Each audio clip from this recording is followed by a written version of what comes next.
ઓમ ભક્તિ ધારા ગુજરાતી. બ્રહ્મા નારદને કહે છે, નારદ, એક પૂજાનું નામ છે પુષ્પ પૂજા. ભગવાન મહાદેવને કેવા પુષ્પો અર્પણ કરવાથી કેવું ફલ પ્રાપ્ત થાય છે. બીજી પૂજાનું નામ છે ધાન્ય પૂજા. અનેક ધન ધાન્યોથી ભગવાન શંકરની પૂજા થાય છે. કયું ધાન્ય ભગવાન મહાદેવને અર્પણ કરવાથી કેવું ફલ મળે છે. ત્રીજી પૂજા શંકર ભગવાનની છે ધારા પૂજા. જે વસ્તુની ધાર કરવામાં આવે છે તેને ધારા પૂજા કહેવાય છે. આનું વિસ્તૃત વર્ણન બ્રહ્માજીએ નારદ સમક્ષ કર્યું છે.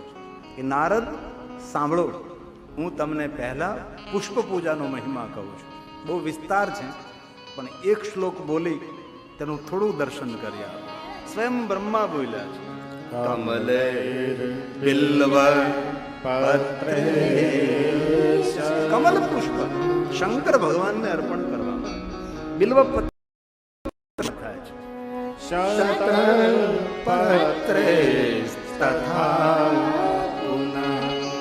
શંખ પુષ્પે તથા દેવ.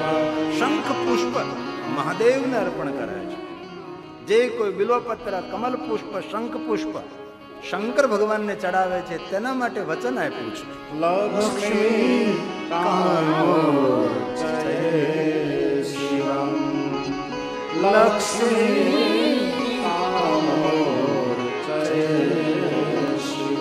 લક્ષ્મી કામના પૂર્તિ થાય છે.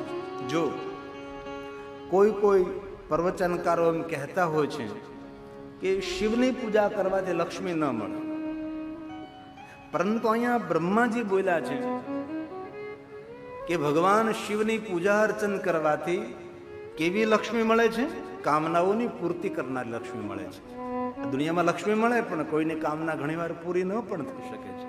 લક્ષ્મી કામોર છે એ શિવમ. શિવ એટલે કલ્યાણ.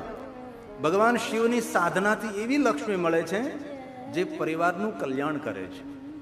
સારા વિચારો આપનારી, સારી દિશા દેખાડનારી અને આપના માધ્યમથી સારા કાર્યો કરાવનારી લક્ષ્મી શિવ સાધના, શિવ ઉપાસનાથી પ્રાપ્ત થાય છે. દરેક કામનાઓની પૂર્તિ કરનારી લક્ષ્મી ભગવાન શિવની ઉપાસનાથી મળે છે, મહાદેવની સાધનાથી પ્રાપ્ત થાય છે.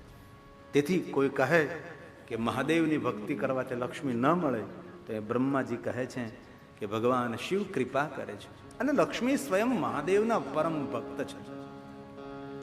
ભગવાન મહાદેવના ભક્તો પર નિરંતર કૃપા કરનારી વિષ્ણુ પત્ની લક્ષ્મી છે.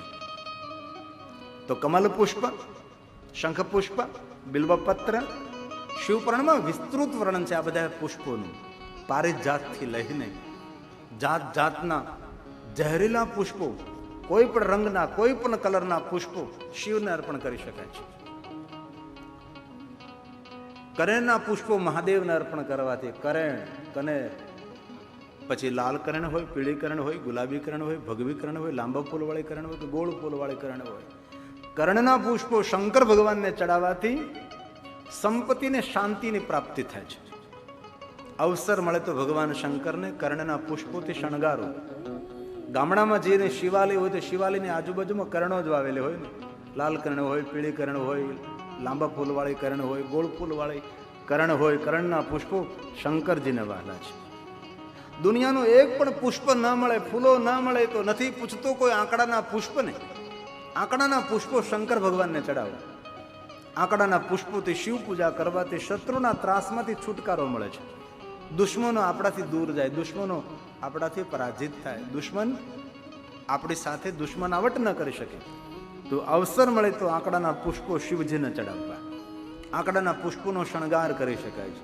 આંકડાના પુષ્પો શંકર ભગવાનને ચડાવી શકાય. આંકડાના પુષ્પો હનુમાનજી મહારાજને ચડાવીએ છીએ આપણે. અનેક પુષ્પોનું વર્ણન કરતા કોઈ એમ કહે છે કે તુલસી પત્ર શિવને ન અર્પણ કરી શકાય, પણ અહીંયા બ્રહ્માજી બોલ્યા છે, સાંભળો. ભક્તિ મુક્તિ ફલમ તસ્ય તુલસ્યા પૂજ્યે. તુલસી પત્ર શંકર ભગવાનને ચડાવવાથી ભક્તિ મુક્તિની પ્રાપ્તિ થાય છે.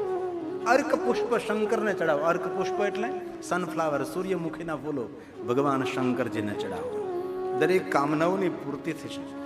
આ દુનિયાનું કોઈ પણ પુષ્પ, કોઈ પણ ફૂલ ભગવાન શંકરજીને ચડાવી શકાય છે. અને શંકરજીને શણગાર હંમેશા ફૂલોનો જ હોય છે. જરૂર કોઈ પિતાંબર, શ્વેતાંબર, લીલાંબરનો શણગાર કરે, સોના ચાંદી હીરા મોતી, કોઈ મુગુટ ચડાવે, જરૂર શોભા લાગે છે, પણ મન સ્વીકારે નહીં. શિવજીને પુષ્પોનો શણગાર હોય જ હંમેશા મન સ્વીકારે છે. સારું લાગે પણ મન ન સ્વીકારે. શંકરને લિંગ ઉપર મુગુટ પહેરેલો હોય તો બહુ શોભે નહીં. ફૂલોનો શણગાર જે શંકરને શોભે છે. અને જે ભગવાન મહાદેવને પુષ્પોથી શણગારે છે, ભગવાન શંકરજી તેના પરિવારને સદગુણથી શણગારે છે. એ છે શંકરની પુષ્પ પૂજા. ભગવાન મહાદેવને વિવિધ પ્રકારના પુષ્પો અર્પણ કરવામાં આવે. જુહીથી લઈને દરેક પુષ્પો, ઝેરીલા પુષ્પો શિવને ચડાવી શકાય છે. કોઈ માનવ ચંદન પોતાના જાતથી ઘસીને ભગવાન મહાદેવને ચંદનનો લેપ કરે. જે શ્વેત ચંદન હોય કે રક્તવર્ણ ચંદન હોય, કેસરયુક્ત ચંદન હોય, કોઈ પણ ચંદન ભગવાન શંકરજીને ચંદનનો લેપ કરવામાં આવે છે. સુખડને ઘસવી પડે ઓરસા ઉપર. આજકાલ લોકો તૈયાર બધું જ ચડાવી રહ્યા ભગવાનને. એ કેમિકલ છે, ચંદન નથી.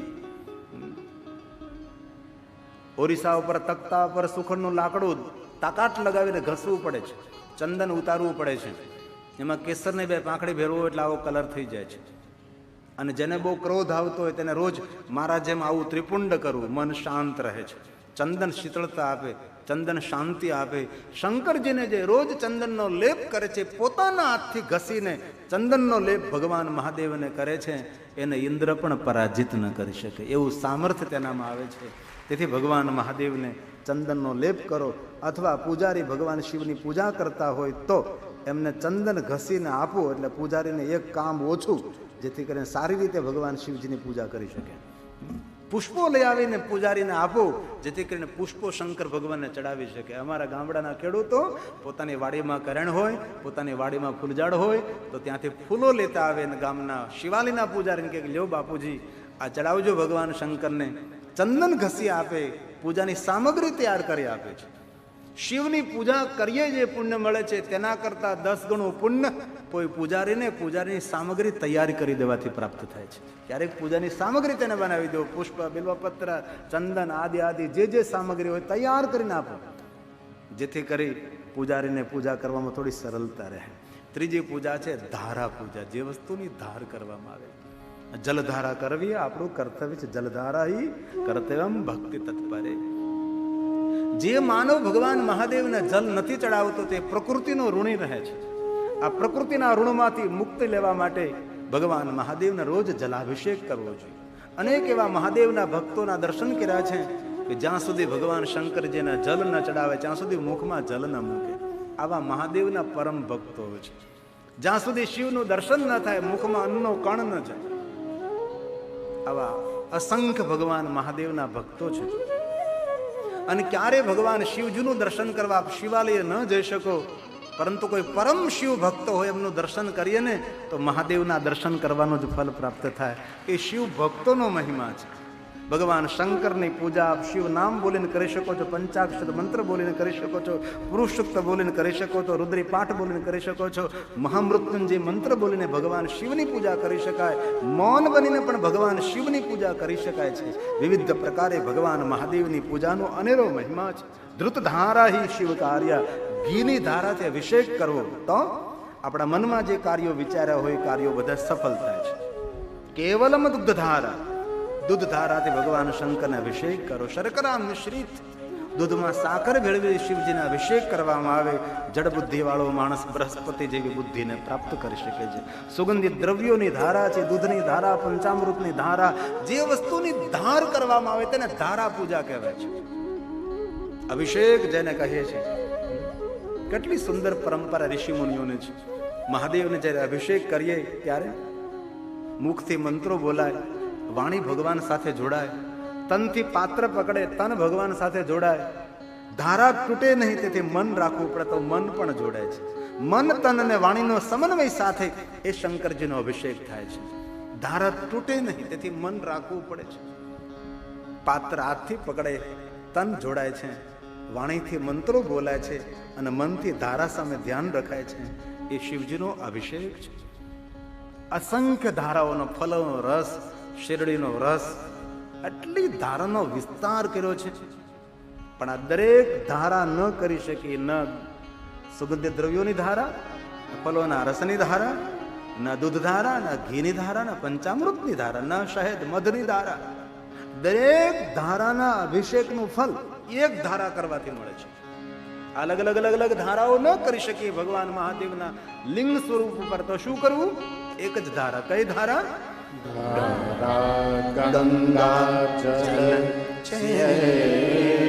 ભગવાન મહાદેવને ગંગા જલ ચડાવો.